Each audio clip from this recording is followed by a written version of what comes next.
Mendel ने अपने experiment में ऐसा क्या डिस्कवर किया था। उनका जो एक्सपेरिमेंट जो 7 ईयर तक चला था, उन 7 साल के एक्सपेरिमेंट में मेंडल ने क्या अचीव किया, क्या उनकी फाइंडिंग्स थी, क्या उनकी खोज थी। जो रिसर्च पेपर मेंडल ने पब्लिश किया, experiment in plant hybridisation in the Natural History Society of Brunn in 1866 में, उस रिसर्च पेपर में क्या था, उसी को मैंने पॉइंट टू पॉइंट आप लोगों के लिए बनाया है, सिंप्लीफाई किया है। उसे देखो। सबसे पहली उनकी फाइंडिंग, सबसे पहली डिस्कवरी, उनका कहना था कि जो F1 प्रोजेनी होती है, उस F1 प्रोजेनी के अंदर जो टोटल क्रोमोसोम होते हैं, जो टोटल जेनेटिक मटेरियल होता है, उसका आधा जेनेटिक मटेरियल मेल पार्ट से आता है और आधा जेनेटिक मटेरियल फीमेल पार्ट से आता है। उनका सिंपल सा कहना था, there is a equal distribution of genetic material in F1 progeny. Example के तौर पे समझो, जैसे कि हम एग्जाम्पल P का ही ले लेते हैं। ठीक है भाई, P के अंदर क्रोमोसोम नंबर कितने होते हैं? 2n = 40। ठीक, एक लिया हमने मेल प्लांट और दूसरा लिया हमने फीमेल प्लांट। इसके अंदर भी क्रोमोसोम कितने होंगे? 14। यहाँ पर भी क्रोमोसोम नंबर कितने होंगे? 14। मेंडल ने कहा कि इन दोनों प्लांट का जब क्रॉस होता है और जो F1 प्रोजेनी बनती है, जो नई प्रोजेनी बनकर तैयार होती है, उस F1 प्रोजेनी में भी कितने क्रोमोसोम नंबर होते हैं? 14। तो मेंडल का कहना यह था कि इसमें से जो 7 क्रोमोसोम हैं वो मेल से आएंगे और बाकी के 7 क्रोमोसोम फीमेल से आएंगे। सिंपल सा कंसेप्ट था। उन्होंने बड़ी सिंप्लीफाई तरीके से कहा कि F1 प्रोजेनी के अंदर जितना भी जेनेटिक मटेरियल से मतलब है उसका क्रोमोसोम, जितना भी जेनेटिक मटेरियल है वो जेनेटिक मटेरियल का आधा मेल पार्ट से आएगा और आधा फीमेल पार्ट से आएगा। मतलब कि इक्वल डिस्ट्रीब्यूशन होगा, एग्जैक्ट 50-50%। ऐसा नहीं है कि 51% मेल से हो गया, 49 वहाँ से हो गया। एग्जैक्टली 50% मेल से आता है और एग्जैक्टली 50% फीमेल से आता है। ये आता कैसे है ये भी उन्होंने बताया। उन्होंने कहा कि सबसे पहले मेल जो है वो मेल गैमीट बनाते हैं और इस मेल गैमीट में वो सिर्फ अपने आधे क्रोमोसोम को ही ट्रांसफ़र करते हैं। यानी कि मेल के पास थे तो 14 क्रोमोसोम, लेकिन उसने मेल गैमीट में सिर्फ 7 क्रोमोसोम ही ट्रांसफ़र किए। ऐसा क्यों हुआ? इसके पीछे वजह होती है मियोसिस। उसको हम बाद में देखेंगे, ठीक है, जब मियोसिस पढ़ेंगे तब। फीमेल क्या बनाएगा? यहाँ पर फीमेल गैमीट बनाएंगे और फीमेल गैमीट में भी क्या होता है? आधे ही क्रोमोसोम नंबर फीमेल अपने गैमीट्स में ट्रांसफ़र करती है। उसके बाद ये मेल गैमीट और फीमेल गैमीट आपस में फ्यूज़ होते हैं। ध्यान रखना, मेंडल ने क्या बताया अपनी रिसर्च में? दूसरा पॉइंट था यहाँ पर, उन्होंने बताया कि फ्यूज़न होता है मेल गैमीट और फीमेल गैमीट का, fusion of male and female gamete. ये बहुत बड़ी बात बताई इन्होंने बताया फिर इस मेल गैमीट और फीमेल गैमीट का आपस में फ्यूज़न होता है और उसके बाद F1 बनता है। अब यहाँ पर बड़ी बात क्या थी? ये fusion of male and female gamete. ये कब बताया उन्होंने? 1866 में, जब उनका भाई जिस दिन पब्लिश हो जाती है कोई रिसर्च वही डेट मानी जाती है। तो ये बात उन्होंने कब बताई कि मेल और फीमेल गैमीट का फ्यूज़न होता है। फ्यूज़न का मतलब इसको हम क्या बोलेंगे? फर्टिलाइजेशन होता है। यानी फर्टिलाइजेशन प्रोसेस के बारे में मेंडल ने कब बता दिया? 1866 में। जबकि पॉइंट तो ये है कि फर्टिलाइजेशन जैसी कोई प्रोसेस उस वक्त डिस्कवर हुई नहीं थी। मेंडल की जो रिसर्च थी वो लोगों को ना समझ आने का एक कारण ये भी था, क्योंकि मेंडल ने अपनी रिसर्च में फर्टिलाइजेशन का यूज़ किया। उन्होंने बताया कि मेल गैमीट और फीमेल गैमीट इनका फ्यूज़न होता है, जबकि ये फ्यूज़न वाला कंसेप्ट तो उस वक्त कोई जानता ही नहीं था। 1866 में जब मेंडल का एक्सपेरिमेंट पब्लिश हुआ, उसके 11 साल बाद एक वैज्ञानिक आए, हर्टविग। कौन से वैज्ञानिक थे? 11 साल बाद वैज्ञानिक थे हर्टविग, जिन्होंने पहली बार फर्टिलाइजेशन को डिस्कवर किया। यानी 11 साल बाद जो चीज़ डिस्कवर हुई उसको मेंडल ने पहले ही बता दिया। इन्होंने डिस्कवर किया था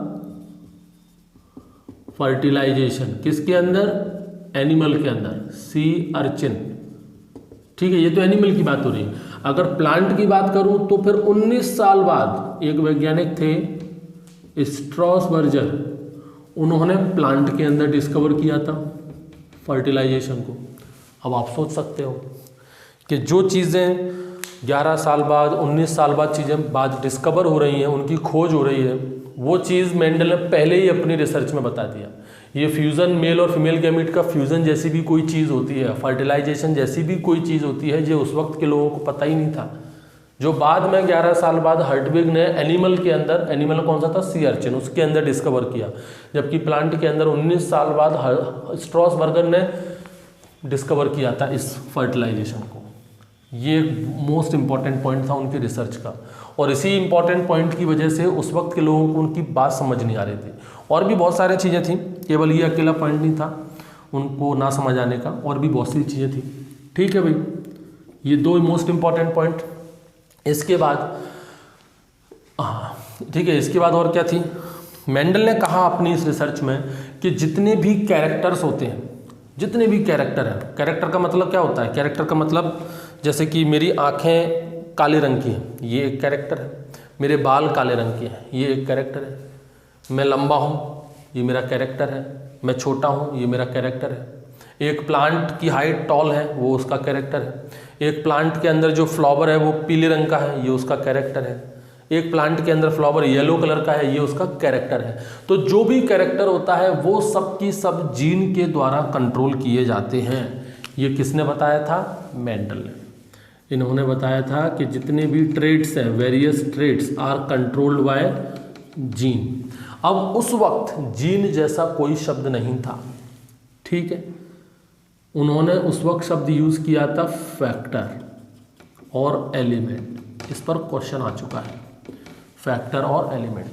बाद में इसी फैक्टर और एलिमेंट को जीन शब्द दिया गया, और ये जीन शब्द दिया था जॉनसन ने, वैज्ञानिक थे जॉनसन। इस पर क्वेश्चन आ चुका है, IMP, ठीक है, इस पर भी क्वेश्चन आ चुका है। क्वेश्चन ऐसे आया है कि जीन शब्द को फैक्टर, क्वेश्चन ऐसे आया है कि मेंडल ने जीन की जगह पर क्या शब्द यूज किया था। हालांकि जीन शब्द तो बहुत बाद में आया, मेंडल की डिस्कवरी तो 1866 में हुई थी, उस वक्त जीन शब्द तो था नहीं, तो मेंडल ने क्या यूज किया था जीन की जगह पर, फैक्टर या फिर एलिमेंट। इस पर क्वेश्चन आ चुका है। बाद में फिर इस फैक्टर और एलिमेंट को क्या कहा गया कि वो कोई फैक्टर एलिमेंट नहीं, वो जीन थे, और वो जीन शब्द किसने दिया, जॉनसन। ये जॉनसन ने और भी सारे शब्द दिए हैं, जैसे कि आपका जीनोटाइप, फिनोटाइप, प्योर लाइन, चाहो तो यहीं लिख लो। जॉनसन ने और कौन कौन से शब्द दिए हैं, आपका जीनोटाइप है, फिनोटाइप है, प्योर लाइन है, ये सारे शब्द किसने दिए हैं, आपके जॉनसन ने, ठीक है। हाँ, और एक शब्द और है आपका एलील। एलील क्या होता है ये बता दूंगा मैं आपको। तो ये सभी जो शब्द हैं आपके, genotype, phenotype, pure line, allele, ये सब शब्द किसने दिए हैं, आपके जॉनसन ने दिए हैं। फैक्टर और एलिमेंट ये शब्द किसने दिया है, मेंडल ने दिया है, ठीक। ये तीसरा पॉइंट हो गया उनकी। उसके बाद उन्होंने कहा कि ये जो फैक्टर है, ये जो जीन है, वो कैसे होते हैं, पार्टिकुलेट इन नेचर। पार्टिकुलेट का मतलब क्या होता है, पार्टिकुलेट का मतलब होता है नॉन लिक्विड पार्ट, या फिर बोल सकते हैं small molecule. Gene are particulate in nature और gene is particulate in nature. इस शब्द से मतलब ये है, मेंडल ये कहना चाहते थे कि जीन लिक्विड नेचर का नहीं होता, जीन कभी भी किसी दूसरे जीन के साथ मिक्सअप नहीं करता, जीन अपनी आइडेंटिटी को हमेशा रिटेन करके रख सकता है, जीन हमेशा अपने प्योर फॉर्म में रहता है। ऐसा नहीं है कि ये जीन किसी दूसरे जीन के साथ मिक्सअप कर गया, उसके संग घुल मिल गया, ये लिक्विड नेचर का नहीं है, जीन लिक्विड नेचर का नहीं है, वो किसी के साथ भी मिक्सअप नहीं होता है, इसका मतलब है पार्टिकुलेट, ठीक है। तो मेंडल ने बताया कि जीन कैसा होता है, पार्टिकुलेट नेचर का होता है। इसके अलावा मेंडल ने फिनोटाइप और जीनोटाइप में क्लियर कट डिफरेंस बताया, clear cut difference between genotype and phenotype. हालांकि जीनोटाइप और फिनोटाइप ये शब्द तो बाद में जॉनसन ने दिए, लेकिन उन्होंने पहले बताया जीनोटाइप और फिनोटाइप के बीच में क्लियर कट डिफरेंस क्या है, क्या होता है भाई, क्या बताया उन्होंने बताया कि फिनोटाइप का मतलब होता है जो फिजिकल अपीयरेंस है, जो भी फिजिकल अपीयरेंस जिसे हम देख सकते हैं। भाई किसी प्लांट का कलर ग्रीन है या येलो है ये हम देख सकते हैं, मतलब ये उसका फिजिकल अपीयरेंस हो गया, ये उसका फिनोटाइप हो गया, ठीक है। और उस कलर के लिए कौन सा जीन रेस्पॉन्सिबल है, मतलब कि उसका जेनेटिक स्ट्रक्चर, कौन सा जीन रेस्पॉन्सिबल है जिसे हम नहीं देख सकते, तो उसके अंदर का जो जीन रेस्पॉन्सिबल है उस पर्टिकुलर कैरेक्टर के लिए वो क्या है, उसका जीनोटाइप। और जो कैरेक्टर हमें दिख रहा है जिसे हम देख सकते हैं वो क्या है, उसका फिनोटाइप। ये क्लियर कट डिफरेंस मेंडल ने अपने रिसर्च में बताया। इसके अलावा मेंडल ने कुछ मैथमेटिकल फार्मूला दिए थे, जिससे कुछ इंपॉर्टेंट कैलकुलेशन की जा सके, जैसे कि F1 में नंबर ऑफ गैमीट्स क्या बनेंगे, F2 में आपके नंबर ऑफ इंडिविजुअल्स क्या होंगे, F2 में जीनोटाइप्स कितने होंगे, फिनोटाइप्स कितने होंगे, इनके नंबर के ऊपर डायरेक्ट, क्योंकि मैथमेटिक्स के भी ज्ञानी थे। आप लोगों को पता होगा, जब मैंने बताया था पिछली वीडियो में, जब मेंडल ने अपनी 1851 से लेकर 1853 तक ग्रेजुएशन कंप्लीट की, तो उन्होंने मैथमेटिक्स में भी अपनी ग्रेजुएशन कंप्लीट की थी। मैथमेटिक्स और नेचुरल साइंस इन दो सब्जेक्ट में ग्रेजुएशन कंप्लीट की थी उन्होंने। तो मैथमेटिक्स का यूज़ किया था उन्होंने अपने इस रिसर्च वर्क में, और ये भी एक कारण था कि उनकी रिसर्च किसी को समझ नहीं आ रही थी, क्योंकि आप बायोलॉजी सब्जेक्ट में मैथमेटिक्स के प्रिंसिपल लगाओगे उस वक्त के टाइम पर, तो लोगों को कैसे समझ आएगा। आज की बात अलग है, आज तो बिना मैथमेटिक्स के हम काम ही नहीं कर सकते। आज तो जितनी भी रिसर्च होती है वो सब स्टैटिस्टिकल एनालिसिस पर ही डिपेंड है। बिना स्टैटिस्टिकल एनालिसिस की कोई रिसर्च होती ही नहीं, बिना मैथमेटिक्स के कोई रिसर्च हो ही नहीं सकती आज के टाइम पर। लेकिन उस टाइम पर जब प्योरली साइंस को अलग रखा जाता था, मैथमेटिक्स अलग होती थी, उस टाइम पर अगर इस तरह की कोई रिसर्च करता है तो वो थोड़ा सा डाउट में जाता है कि मैथमेटिक्स के प्रिंसिपल लगाकर प्रोबेबिलिटी, बाइनोमियल सिस्टम, आप इन सब चीज़ों को पुटअप करके आप अपनी रिसर्च को समझा रहे हो, तो उस वक्त लोगों को समझ नहीं आ रही थी। तो वो कौन कौन से इंपॉर्टेंट फार्मूला थे, उन फार्मूले के ऊपर भी क्वेश्चन आते हैं। जैसे कि एक फार्मूला है number of gametes in F1। क्या होता है फार्मूला, 2:n। n क्या है अभी बताऊंगा। देखो एक फार्मूला आप ये याद रखना, number of gametes in F1 equals to 2:n। दूसरा number of individuals in F2। अब याद रखना F1 का सिर्फ एक ही फॉर्मूला है, number of gametes in F1 2:n। अब सारे फॉर्मूले क्या है, number of individuals in F2, और इसका फॉर्मूला है 4:n। ठीक है। एक है आपका नंबर ऑफ जीनोटाइप्स, ये भी किस में है, ये भी आपका F2 में, number of genotypes in F2, और इसका फॉर्मूला है 3:n। ठीक है। एक है आपका नंबर ऑफ फिनोटाइप, और ये भी कहाँ है, F2 में ही है, इसका फॉर्मूला क्या है 2:n। ठीक है। ये इंपॉर्टेंट फॉर्मूले हैं, ये आपको याद रखने हैं। अब यहाँ पर n का मतलब क्या है, n का मतलब होता है यहाँ पर नंबर ऑफ हेट्रोजाइगस जीन या नंबर ऑफ सेग्रीगेटिंग जीन, ये याद रखना। n का मतलब है नंबर ऑफ हेट्रोजाइगस जीन या फिर नंबर ऑफ सेग्रीगेटिंग जीन्स। जैसे कि चलो एक क्वेश्चन अपने ही सॉल्व करके देखते हैं। जैसे कि मान लो एक प्लांट है, उसका जीनोटाइप है या उसके अंदर जीन कंटेंट है capital A, capital B, small b, capital C, small c, capital D, ये है मान लो। ठीक है। हमें पता लगाना है कि इसके अंदर नंबर ऑफ गैमीट कितने बनेंगे, किस प्लांट के अंदर, इस प्लांट के अंदर नंबर ऑफ गैमीट कितने बनेंगे। तो नंबर ऑफ गैमीट का फॉर्मूला क्या है 2:n। n क्या है यहाँ पर, नंबर ऑफ हेट्रोजाइगस जीन। देखो नंबर ऑफ हेट्रोजाइगस जीन कौन से हैं, देखो ये कैसा है आपका होमोजाइगस, क्योंकि दोनों एक जैसे हैं।